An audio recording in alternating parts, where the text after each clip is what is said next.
कम से कम 1 दर्जन हमारे जो पार्टी के नेता हैं उनकी जो सीट है वो सीट हमको दिलवा दीजिए, तो हम कम सीट पर भी बात मान जाएंगे। तो बड़ा एक लोजपा के नेता ने कि एक बड़ी इंपॉर्टेंट बात रश्मि रथी की कल पंक्ति पढ़ी हमारे सामने और दिनकर को उद्धृत किया, हमारे सामने कहा कि हम पहले 5 गांव हम तो 5 गांव पर भी तैयार थे, हम 5 गांव पर भी तैयार थे, लेकिन वो 5 गांव देने को भी राजी नहीं हुए। तो फिर इसके बाद महाभारत के अलावा रास्ता क्या बचता है? और इसमें वो बाधा, इसमें वो सारा दोष नीतीश कुमार पर थोप रहा है। उनका कहना है कि जो लोजपा की सीटें थी उस पर नीतीश कुमार ने दावा पहले ही ठोक दिया बीजेपी से बातचीत में, तो अब हमारे पास रास्ता क्या बचता है? न नीतीश कुमार हमसे बात कर रहे हैं, न हमारी मांग, हमारी सीटों पर दावा ठोक दे रहे हैं वो, न हमको सीट देने दे रहे हैं, तो हमारे पास रास्ता क्या बचता है? उन्होंने बार बार कहा जेपी नड्डा और अमित शाह को, जो हमारे पास जो खबर आ रही है कि हमको बीजेपी से दुश्मनी नहीं है, लेकिन जेडीयू जो हमारे साथ कर रही है हम उसको अब हम बर्दाश्त करने की स्थिति में नहीं है। और आखिरकार आज ये खुला हमला नीतीश कुमार पर, और इसके बाद अब कहीं कोई संभावना नहीं बचती है कि चिराग पासवान एनडीए का हिस्सा रह जाएंगे बिहार में। अब कहीं कोई संभावना नहीं बचती है और एनडीए बिखर गया, जिसको रोकने की कोशिश की जा रही थी। बार बार ये कहा जा रहा था कि हम जो है नीतीश कुमार चिराग पासवान को बीजेपी बना लेगी,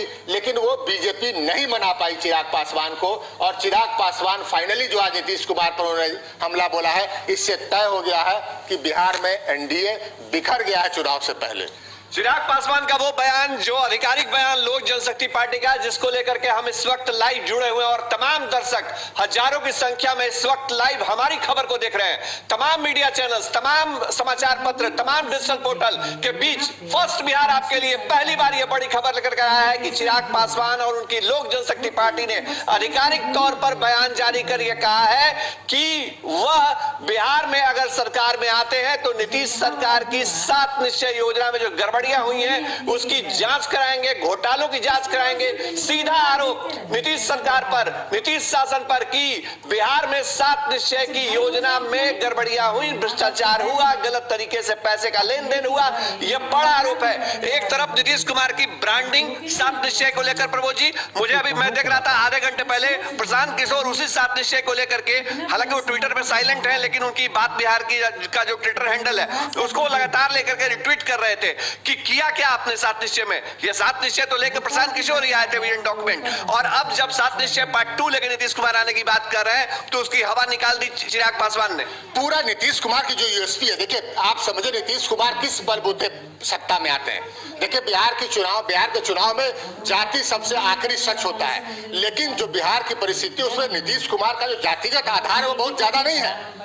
इसके बावजूद वो मुख्यमंत्री बने हुए हैं, तो उनकी जो यूएसपी है, जो आधार है जिस पर वो जनता के बीच वोट ले पाते हैं, वो ये कि हम काम करते हैं, हम भ्रष्टाचार से दूर हैं, हमारी छवि स्वच्छ है, हमारे दामन पे दाग नहीं है। वो बार बार कहते हैं कि हम करप्शन से कोई हम समझौता नहीं करने जा रहे हैं, तो उस पर सीधा हमला बोला है। और इस भाषा का प्रयोग हम आपको बताते हैं, आरजेडी को छोड़ के आज तक कांग्रेस ने भी नहीं कहा होगा कि नीतीश कुमार की 7 निश्चय योजना भ्रष्टाचार का पिटारा है।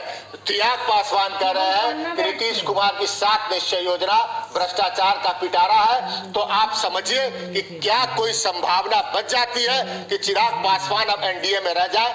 हमें कोई संभावना नजर नहीं आ रही है कि चिराग पासवान अब एनडीए में रह जाएंगे। ये बात साफ हो चुकी है कि चिराग पासवान एनडीए से अलग हो चुके हैं। कल उन्होंने अपनी पार्टी की संसदीय बोर्ड की बैठक बुलाई है।